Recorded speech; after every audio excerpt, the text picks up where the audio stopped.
Ne sot po marrim pagë 239 euro. Ta njerëz të cilët vërtet gjakun ton po na e marrin me pambuk dal dhe nga dal. Sektori publik mori pagën e 13, u gëzuam shumë, sepse menduam që edhe ne do t'i marrim. Është një padrejtësi të cilën vetëm punëtorët e sektorit privat Kosovës mund ta mbajnë mbi barrën e vet.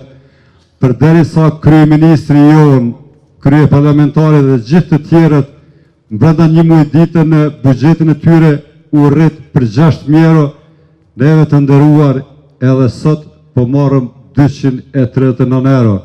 Kjo gjithçka mund të jetë, vetëm nuk jetë liri dhe nuk mund të jetë barazi, po edhe nuk mund të jenë ato fjalë që po i thonë para zgjedhjeve.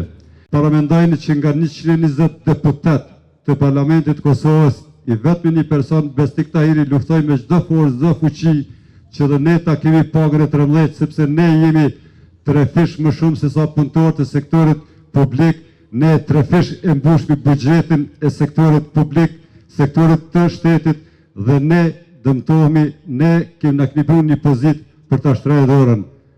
Ne nuk po trajtohemi si njerëz, por megjithatë mos harrojmë, keni me pagu këtë fakturë edhe po e paguani, sepse rinin e që të jashtë.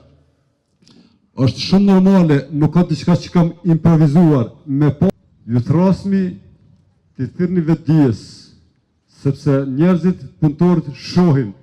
Kam një bindje që të gjithë kemi dhënë llogari, e dhënë si kryetar sindikate, po edhe këta njerëz që kemi brenda, andaj është koha e fundit që të kthehemi realitetit. Duke u nënvlerësuar, jemi lodhur duke mos u dëgjuar. Zëri ynë është zëri i mira punëtorëve që çdo ditë e mbajmë këtë vend në këmbë, por që nuk trajtohem siç e meritojmë. Unë sot nuk flas në emrin tim, në emrin e çdo nënë që punon, nuk i del paga deri në fund të muajit, në emrin e çdo të riu që mendon të largohet nga vendi, sepse nuk shet të ardhmë këtu. Pse mbesim në këtë gjendje, duke u shkelmuar, her nga një pronar kompanie, her nga tjetri. A ka ligje për ne, punëtorët publiko-privat, që na bartin si valet e detit nga një kënd në tjetrin? Pse këta punëtor nuk e kanë definuar statusin e tyre? Ne e dim këtë, sepse edhe në varfrin tonë po